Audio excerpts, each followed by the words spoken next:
네, 질문 하나 드릴게요. 죄가 뭐죠? 죄가 뭡니까? 여러분은 참 답을 잘 하시네요. 보통은 죄가 뭐냐? 그러면 우리가 아이들에게 이렇게 말하죠. 나쁜 짓 하는 것은 죄야. 형하고 싸우면 죄야. 뭐 이렇게. 엄마 말 듣지 않으면 그게 나쁜 놈이지. 그게 죄야. 보통은 이렇게 말해요. 그런데 성경은 여러 가지로 죄에 대해서 말을 하고 있죠. 조금 이따 말씀드리겠지만 여러분들은 죄를 어떻게 정의합니까? 자, 여러분 우리의 신앙생활에 정말 잘못된 신앙생활이 나오는 것은 죄가 뭔가를 모르기 때문입니다. 죄를 알지 못하면 내가 받은 구원을 아주 값싸게 취급해버리고 천박하게 여겨버리는 거예요. 그러니까 내가 갖고 있는 신앙을 아주 무가치하게 생각을 하는 것입니다. 그러니까 신앙을 버리는 것은 시간 문제예요. 왜? 뭐 때문이라고요? 죄를 알지 못하기 때문이다. 그러면 죄를 알지 못하면 우리의 구원이 값싸게 되고 구원이 값싸게 되면 내 자신을 하나님께 감사의 제물로 드릴 수가 없는 거예요. 그래서 자기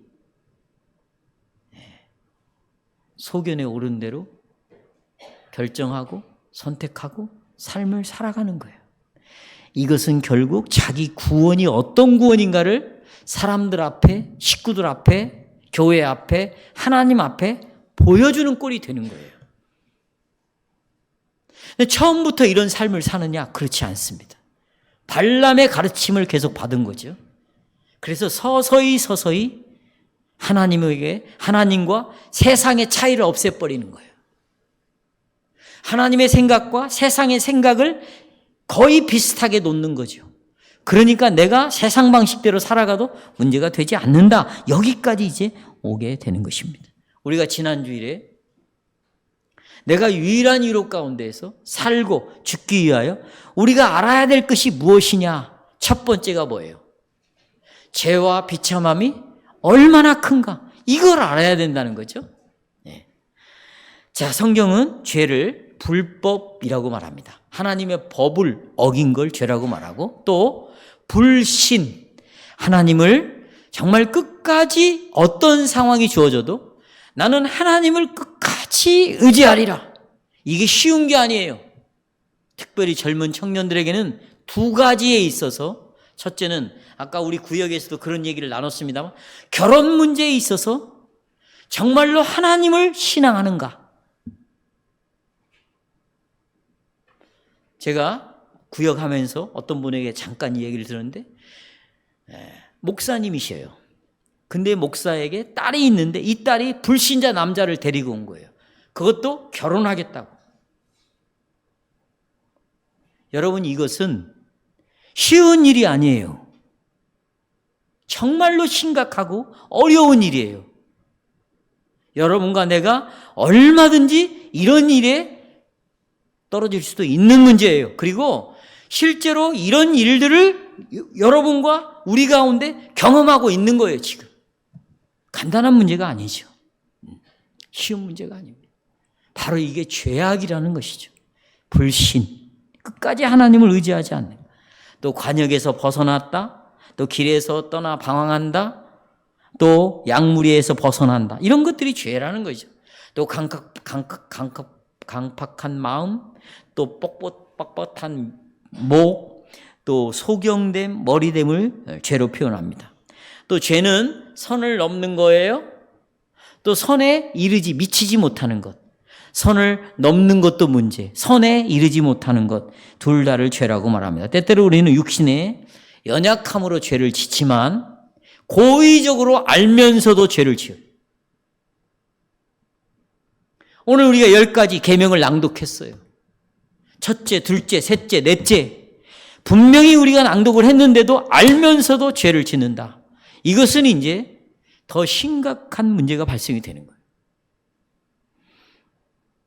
여러분, 죄에 대한 이런 죄가 뭔가를 아는 지식은 그냥 자연히 내가 알아지는 게 아니에요. 절대로 그럴 수가 없습니다. 왜냐하면 우리의 본성 자체가 죄로 오염되어 있기 때문에 죄에 대한 감각이 없어졌습니다. 죄가 그래서 뭔지를 몰라요. 이 사실을 예레미야가 17장 9절에서 만물보다 거짓되고 부패한 것이 인간의 뭐다? 마음인데 이것을 누가 알겠느냐? 인간의 죄를 우리는 스스로 절대로 깨달을 수가 없다. 그렇다면 이 죄가 뭔가를 알려면 뭔가 기준이 우리에게 주어져야 되겠죠. 그렇죠?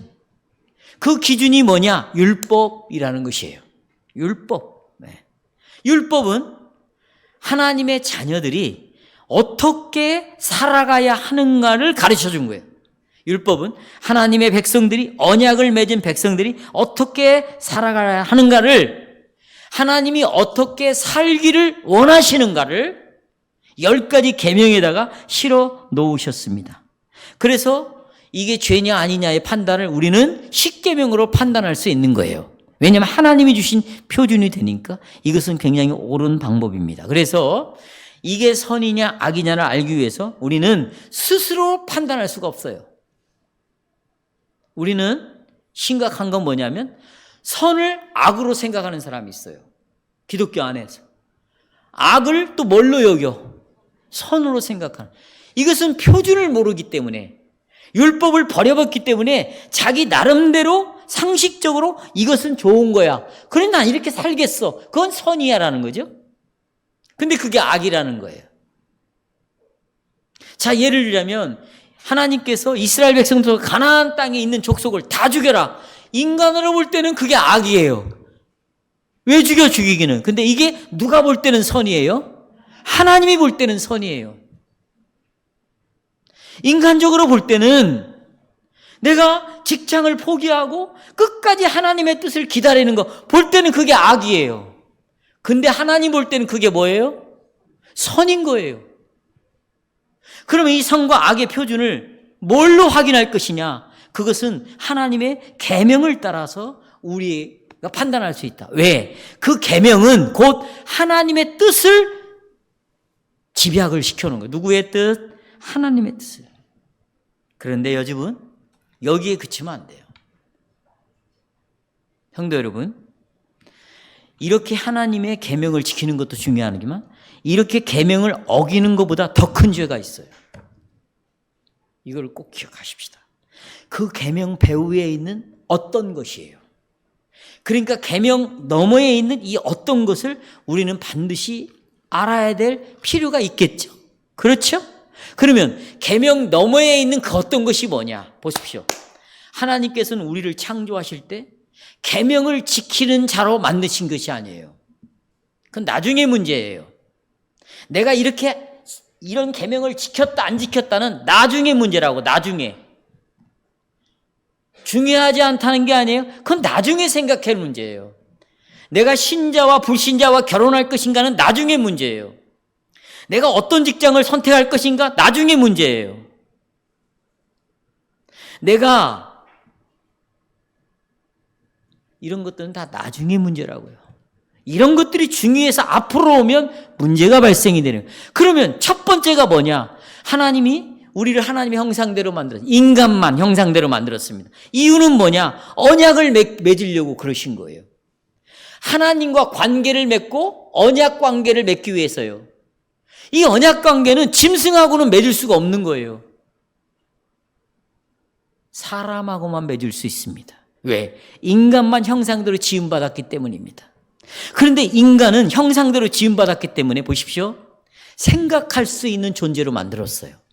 생각이 있다는 것은 언어를 가지고 있다는 거예요. 왜냐하면 생각을 말로 표현하니까. 말로 표현하는 것은 인간에게는 문자를 가지고 있다는 거예요. 이것은 사람에게만 주어진 거예요. 그래서 하나님께는 말씀으로 생각하는 인간에게 계명을 주신 거죠. 그래서 인간은 그걸 생각할 수 있고 분별할 수 있고 인간은 판단할 수 있어서 본인이 자기의 의지로 선택이 가능한 거예요. 이렇게 할 수 있는 건 인간밖에 없는 것입니다. 하나님께서는 형상대로 우리를 만들었을 때는 인간과 교제하면서 살도록 인간을 만들었어요. 뭐 하면 살도록? 그러니까 이 하나님의 율법 배후에 더 중요한 것은 뭐냐면 하나님이 인간과 교제하는 존재로 우리를 만들었다는 것입니다. 이스라엘 백성들을 애굽에서 구원해냈죠? 그 다음에 시내산 앞에서 하나님이 제일 먼저 주신 게 뭡니까? 십계명을 주셨습니다. 보세요. 이 십계명은 10가지의 계명보다 더 중요한 거예요. 그 계명 너머에 뭐가 있냐? 왜 이 십계명을 주셨어요? 하나님과 친밀한 교제 안에서 사는 방법을 주신 거예요. 그러니까 사는 방법보다 더 중요한 것은 뭐냐? 하나님하고 뭐 하는 겁니까? 교제하는 것이 더 중요한 거예요. 그 계명을 어겼다는 것은 하나님과의 교제를 포기한 것이죠. 이건 자녀됨을 포기하는 거예요. 구원을 포기하는 거예요. 그러니까 이 죄는 심각한 죄를 짓고 있는 거다. 여러분이 이런 걸 몰랐을 때는, 이런 설교를 듣지 않았을 때는 그거 좀 어겼나 보다. 그거 그렇게 했나 보다. 그러지만 이 계명 배후에 그랬어요. 왜 하나님이 우리를 형상대로 교제하려고 지었어요. 그럼 교제를 어떻게 할 것이냐? 교제 안에 사는 방법을 하나님이 말씀하셨어요. 자, 이제 보십시오. 신명기 6장 24절을 보겠습니다. 18절 말고 여호와께서 우리에게 이 모든 규례를 지키라 명령하셨으니 이유가 뭐냐? 우리가 우리 하나님 여호와를 뭐 하는 거예요? 경외하는 거죠. 24절 없어요? 몇 절만 있어요? 18절만 있어요?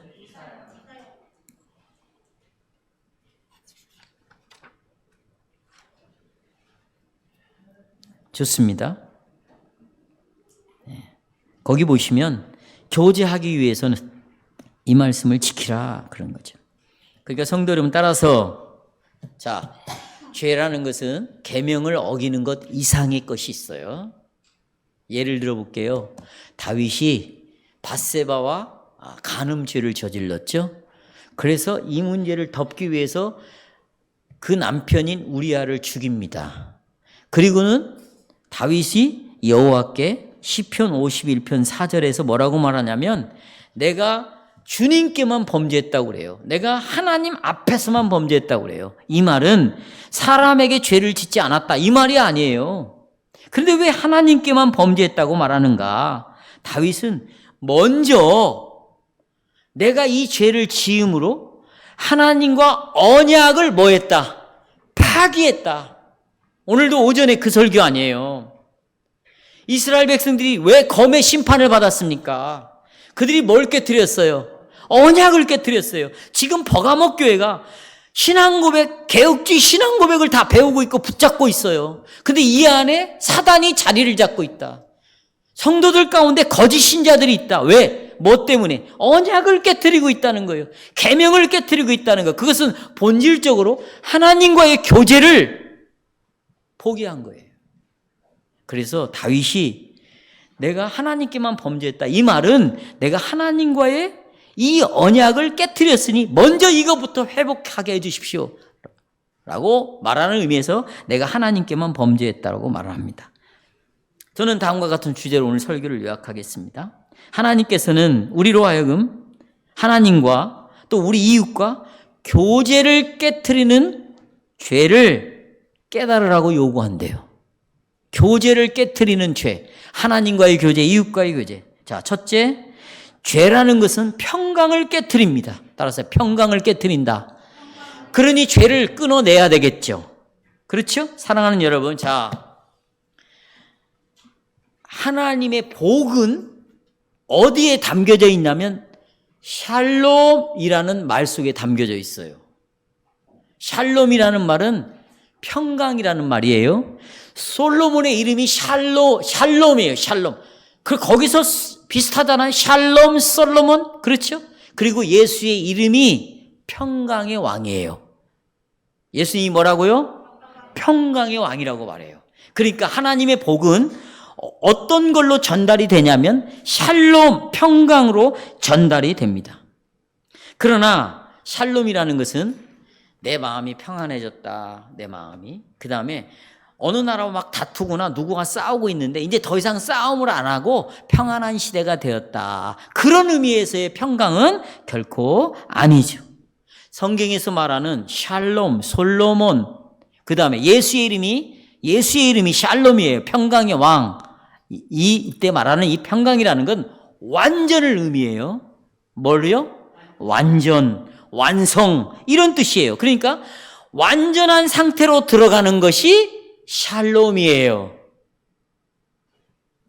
그것이 회복이라는 거예요.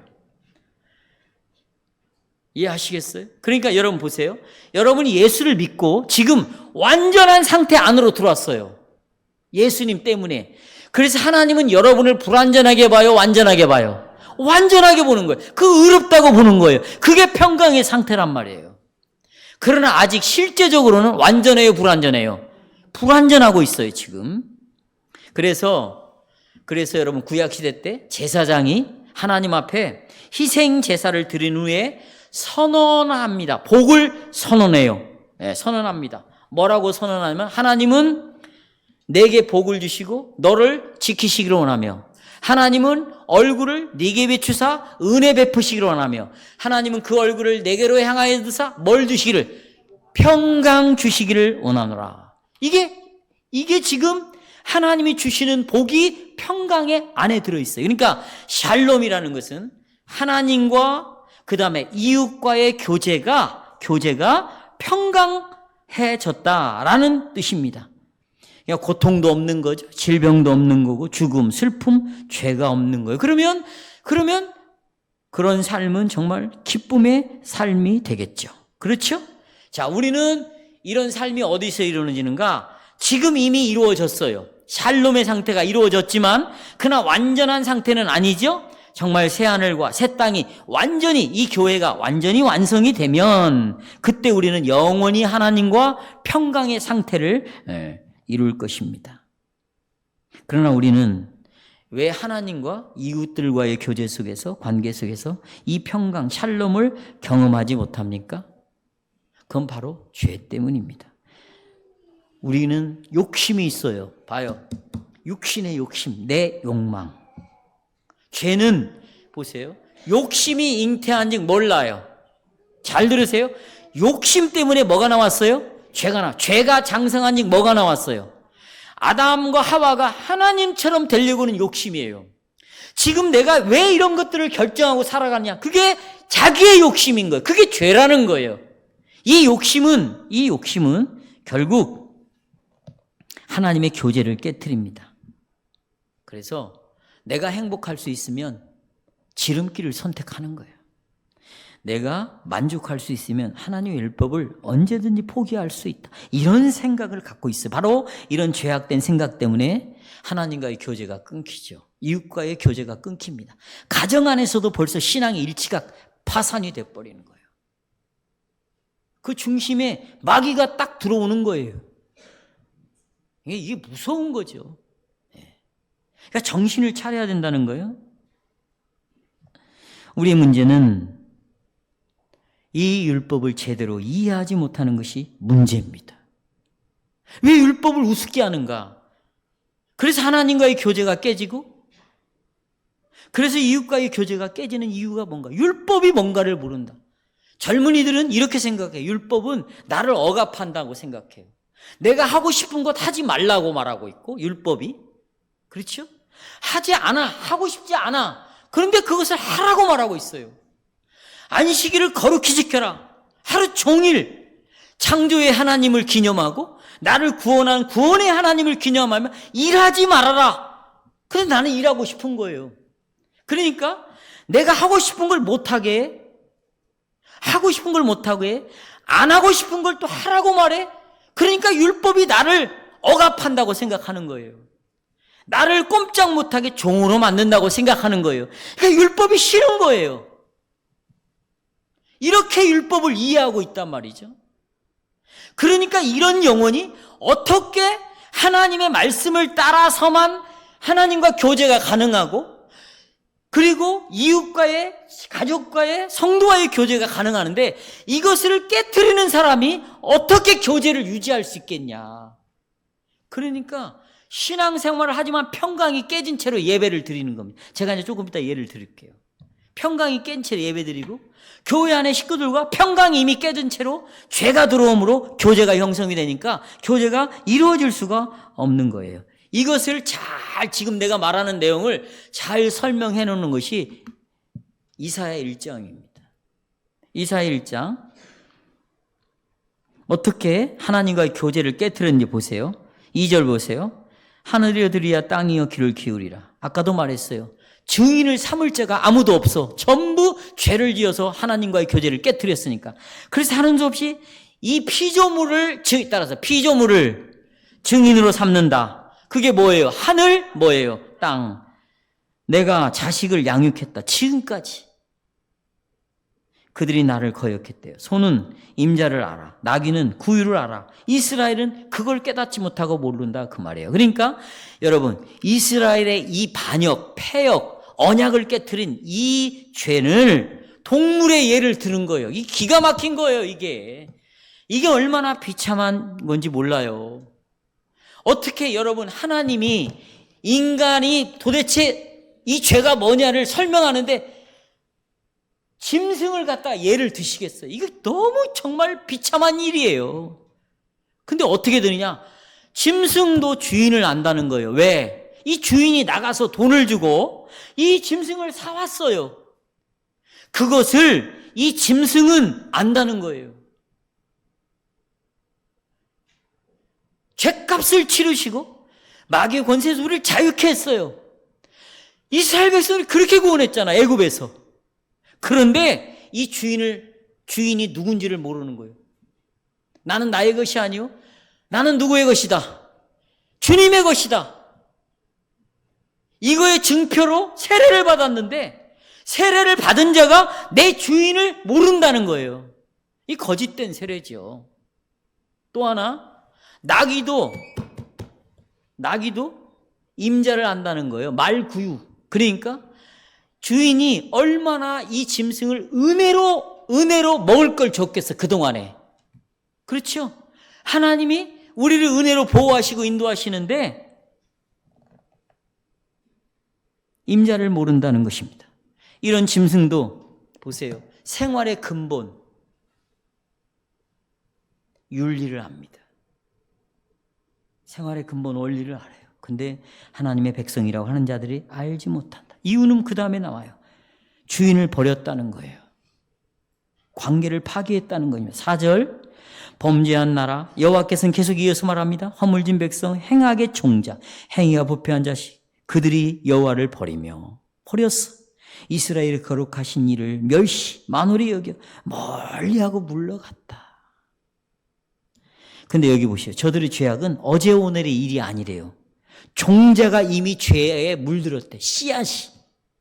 그 씨앗이 누구예요? 아담과 하와가 이미 죄악에 물들었어요. 그러니까 조상 대대로, 여러분 대대로 뭘 물려주느냐 한번 들어보세요.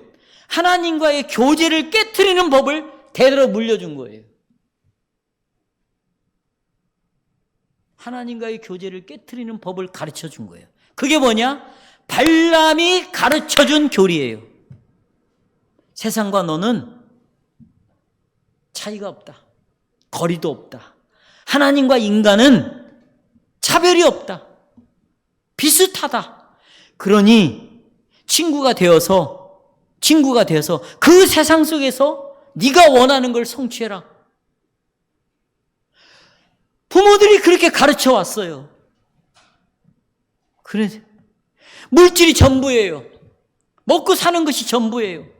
늘 그런 얘기를 주고받는 거예요. 그런 영화를 봐요. 드라마를 봐요. 그런 수많은 정보를 얻어요. 그러니까 이 아이들 속에 부모로부터 이 죄악의 종자가 그대로 이어받아서 이 아이도 겉으로는 그렇지 않지만 결정적인 순간에 하나님과의 교제를 다 깨버리는 이런 죄를 짓고 있다. 그러니까 하나님께서 말씀하시는 죄악은 몇 가지 계명을 어기는 것이 아니에요.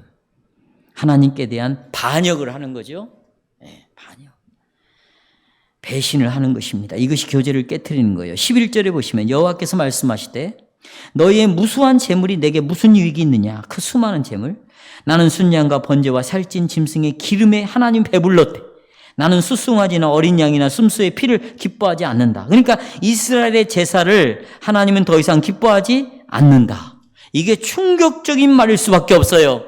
왜냐하면 여러분, 이 제사는요, 예배에 하나님께 드리는 예배의 핵심이에요. 봐요. 이 제사가 왜 예배의 핵심이냐? 이 제사를 드림으로, 이 제사의 드림으로 짐승의 피로 하나님으로부터 죄 용서함을 받아요. 그렇죠? 이거 다 알죠? 죄 용서가 되어야만 비로소 인간은 누구에게 나갈 수 있어요? 하나님 앞에 나갈 수 있는데 이 죄 용서함 받는 이 제사를 하나님이 거부해 버리는 거예요. 그러니까 나는 니네들의 죄를 용서하겠다, 안 하겠다? 안 하겠다는 거죠. 그렇다면 이들은 하나님께서 이들을 버려버리겠다는 거예요. 이게 그러니까 심각한 문제죠. 12절 보시면 너희가 내 앞에 보이러 온다. 이것을 누가 너희에게 요구했느냐? 어디만 밟는데요? 마당만 밟아요. 헛되다는 거예요. 보세요. 이스라엘 백성들이 제사를 드릴 때 정말 열심히 있었어요. 풍성했어요. 왜냐하면 소 한 마리를 송아지 하나 오는데 은 30세겔이면 노예 한 사람 값이에요. 근데 여러분 한번 생각해 보세요. 이들이 이러한 제물을 드리기 위해서 치러야 된 값은 대단한 것이었어요. 그런데 이런 엄청난 값을 가지고 와서 하나님 앞에 제사를, 예배를 드리는데 이것이 내 마당만만 밟는 것이다. 아무 의미 없는 것이다. 왜 그럴까요? 제사를 드리는 핵심이 빠져 있기 때문이에요. 제사를 드리는 뭐가 빠져 있어요? 제사를 드리는 목적이 빠져버렸어요. 그러니 마당만 밟는다는 거예요. 13절, 14절도 마찬가지입니다. 그것이 빠지니까 가증한 것이다. 나에게는 무거운 짐이다. 그리고 15절에 이렇게 말합니다. 너희가 손을 펼 때 내가 내 눈을 너희에게 가리고 너희가 많이 기도할지라도 내가 듣지 아니하리니 너희 손에는 뭐가 들어있다? 피가 가득하다. 죄가 숨겨져 있다. 아까 그랬죠? 죄가 있으면 하나님과의 교제가 깨지는 거고 언약이 파기되는 거죠? 그렇죠? 이런 일들이. 그러면서 16절 너희는 스스로 씻어라. 회개하라는 거예요. 깨끗하게 하라. 내 앞에서 너희의 행한 행실을 버리며 악을, 그 죄를 그쳐라. 버려라. 그거예요. 자, 보십시오. 자, 여러분. 이들이 지금 오늘 주일날 예배드리러 왔어요. 말씀 부지런히 들었어요. 말씀 갖고 교제도 했어요. 또 헌금도 했어요. 교회 끝나면 청소회 해요. 그런데 핵심이 빠져버리면 너희들은 내 마당만 오늘 받고 간다는 거예요. 우리는 그런 일이 없으라는 법이 없잖아요. 핵심이 빠지면 마당만 밟는다. 그러면 이렇게 우리의 예배를 이스라엘이 드렸던 이 제사를 무의미하게 만든 것, 하나님과의 교제를 파괴하는 그 죄는 뭔가? 불신앙이었어요. 믿음이 없었어요. 자, 보십시오. 그럼 믿음이 없는 불신앙은 도대체 뭘 믿지 않았다는 거, 이스라엘 백성들이. 자, 여기 보십시오. 이들이 재물을 가지고 왔습니다. 이 재물을, 비싼 재물을 하나님 앞에 드리는 이 예배의 핵심이 뭐냐면, 내가 이렇게 비싼 걸 가지고 왔다. 나 오늘 교회 왔다. 나 오늘 예배 드렸다. 나는 주의를 지켰다. 이게 핵심이 아니고 이 제물의 핵심은 뭐냐면 이 피로 내 죄를 하나님이 뭐 해주셨다? 용서해 주셨다. 나는 하나님의 용서의 은혜를 입었다. 이거에 대한 믿음이 있어야 되는 거예요. 그러니까 여러분이 오늘 예배를 드리러 왔을 때 정말 나는 죄인이라는 것, 그리고 나 같은 죄인이 예수의 피로 나를 용서해 주셨기 때문에 내가 오늘 하나님 앞에 나왔다. 이것을 핵심으로 붙잡고 오늘 예배를 드린 자는 하나님이 예배를 받으시는 거예요. 제가 설교를 할 때 십자가를 통과하지 않고 설교를 한다. 이 복음의 핵심을 붙잡지 않고 설교를 한다. 이건 마당만 밟는 설교인 거예요. 설교를 들을 때 그 복음, 그리스도의 십자가의 피로 내가 용서되어진 자로서 오늘 여기 왔다는 마음을 가지고 내가 설교를 듣지 않으면 이 설교는 마당만 밟는 것으로 끌려가는 거지. 그런데 이스라엘 백성들은 이 예배의 핵심, 목적을 빼버리고 불신앙, 이 여기에 대한 믿음을 가지지 않고 그냥 예배만 드린 것입니다. 그러니까 이 예배의 핵심에는 믿음이 있어야 되는데 내가 얼마나 죄와 비참한 가운데 있는가, 죄를 깨달아야 되고, 그러나 예수의 피로 내가 드려지는 이 제사를 통하여 예수로 말미암아 내가 용서되어졌다. 이 두 가지가 포함된 믿음이 바로 있어야 예배를 하나님 받으세요.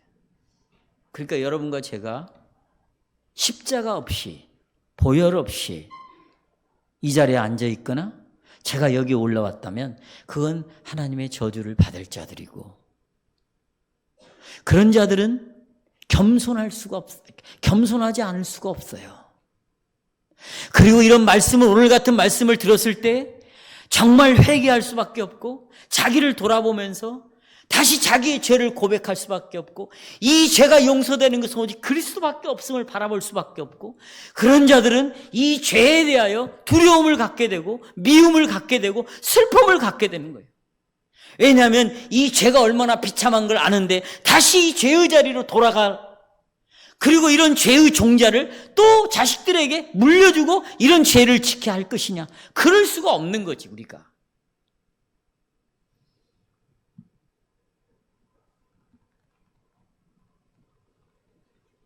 일만나나트 용서를 받은 자만이 정말 자기가 어떻게 살아야 할 것인가, 이것을 알 수가 있는 것이에요. 그러니까 이 죄는 하나님과의 교제를 깨트리는 것이니 반드시 죄를 해결해야 된다. 둘째는 이제 적극적인 거죠.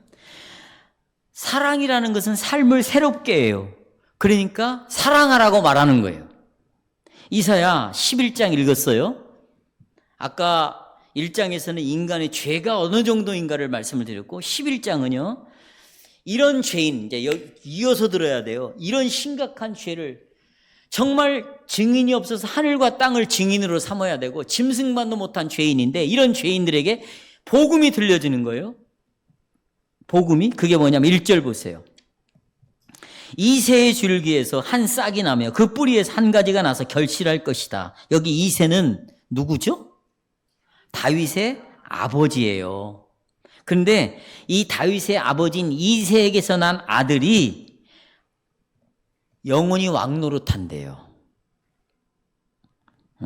이 지상의 왕들은 바벨론으로 포로에 끌려감으로 이제 왕이 싹 없어져요. 완전히 멸망이 되는 거죠. 끝이 납니다. 하지만 그럼에도 불구하고 다윗의 그 이새의 혈통을 통해서 다윗이 낳고 다윗이 자녀를 낳잖아요. 그래서 낳는 그 자녀 중에, 자식 중에 망하지 않는 영원한 생명을 주고 구원을 주고 하나님 나라의 백성으로 삼을 그 왕이 하나가 태어날 것인데 이게 아브라함과 다윗의 자손 누구래요?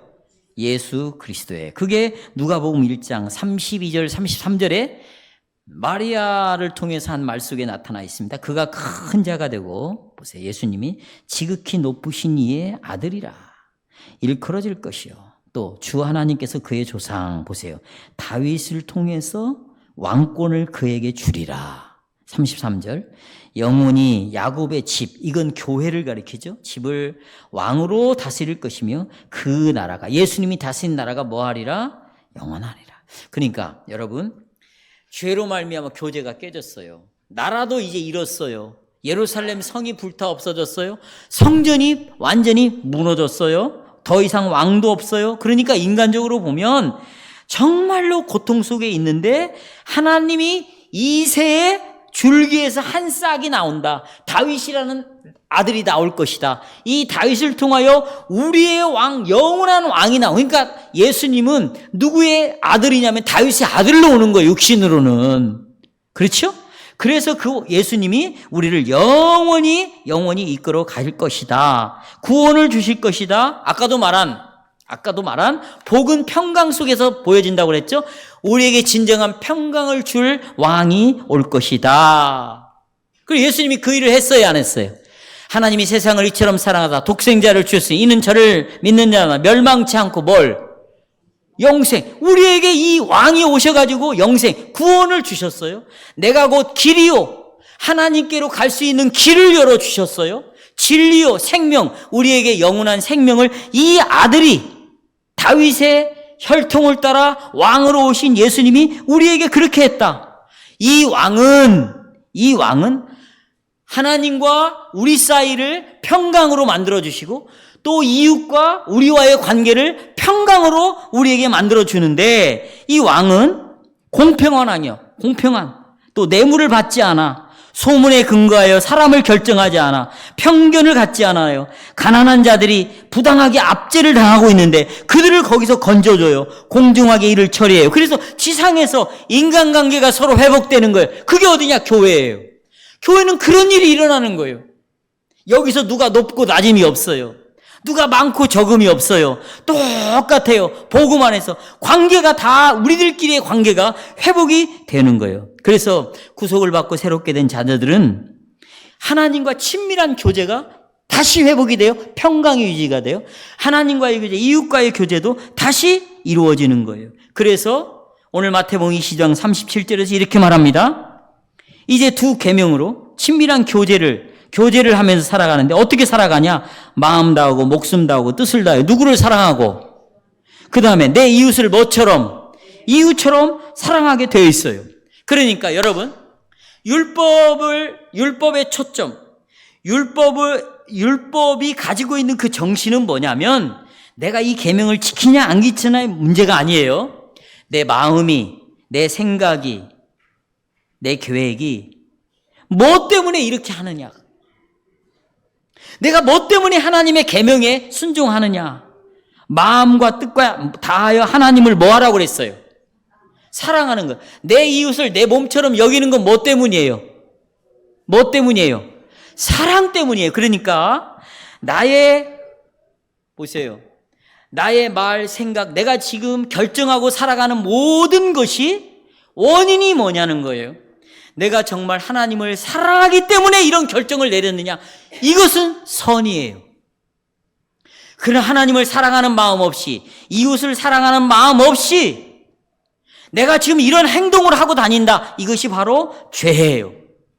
그러나 내가 정말 하나님을 사랑한다, 이웃을 사랑한다. 그러면 삶을 새롭게 만드는 거예요. 하나님과의 관계를 새롭게 만들고 그 새롭게 된다는 것은 평화가 유지가 되는 거예요. 내가 새로운 사랑을 가지고 이웃과의 관계를 만들어간다. 그러면 이웃과의 관계가 평강이 이루어지는 거예요. 만약에 이웃과의 관계가 평강이 이루어지지 않냐고 뭔가 계속해서 긴장관계로 있다. 그것은 이 사람이 하나님도 속이고 자기도 속이는 거죠. 왜? 이것은 사랑이 없이 하는 거니까. 그러니까 겉모양만 지키고 나가는 거예요. 그게 버가모 교회였어요. 형식적으로는 나는 예수를 믿는다고 말하고 실제적으로는 이웃과 친구를 하면서 가 녹아드는 것처럼 율법의 초점이라는 것은 계명을 지키냐 안 지키냐의 문제가 아니라 그렇게 하는 동기가 뭐냐. 그것이 정말 사랑에서 나타나는 것이냐. 여러분, 우리가 교회 안에서 예배도 드리고 봉사도 하고 교제도 하고 또 직장 생활을 뭐든지 하려고 생각을 할 때 그 기준이 정말 내가 하나님을 사랑하고 이웃을 사랑하는 것을 보이려고 내가 지금 이 일을 하는가? 뭘 나타내려고? 제가 옆에서 지켜보면 이 사람이 어느 때는 사랑으로 하는 것 같아. 어느 때는 사랑이 빠져 있어요. 이걸 하나님이 알고 계세요. 그가 부부지간에든 뭐다가 됐든지 간에 사랑이 빠져버리니 정상적인 교훈이 될 수가 없죠. 교제가 될 수가 없죠. 그렇다면 왜 하나님은 하나님 사랑과 이웃 사랑이라는 그 표준을 가지고 보세요. 사랑하라고 하는가? 이유가 있어요. 우리는 본성적으로 하나님을 사랑할 수 있다 없다? 이웃을 사랑할 수 없다는 걸 네가 알아라는 거야. 네가 얼마나 똥 같은 존재인가. 넌 똥에 불과한 거야. 배설물. 알아라는 거예요. 그리고는 보세요. 그 죄와 비참함을 알잖아요. 그럼 이 사람은 누구를 바라보겠어요? 구주. 나에게는 구주가 필요하는구나. 심지어는 여러분, 우리가 성령으로 거듭났습니다. 우리가 중생했어요. 네, 구원을 받았어요. 그러나 항상 여전히 우리는 죄인으로 있을 것입니다. 누구 앞에서 죄인? 하나님의 교제를 깨트리는 죄인으로 있을 것이고 사람과의 교제를 깨트리는 그런 죄인으로 있을 것이요. 그러면 우리는 포기하고 그냥 살까? 나는 죄인인가?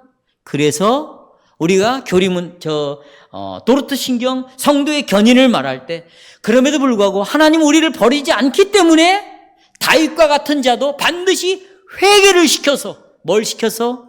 회개를 시켜서 돌아오게 하고 새롭게 하는 삶으로 살게 하신다. 할렐루야. 이런 것이 있는 거죠. 그러니까 하나님과의 교제를 깨트린 거에 대해 회개가 있고 그 다음에 사랑과의 교제를 깨트린 거에서 내 죄를 용서해 주시는 용서를 구하고 정말로 사랑을 보이고 교제를 회복하는 그런 일이 일어난다는 것이죠.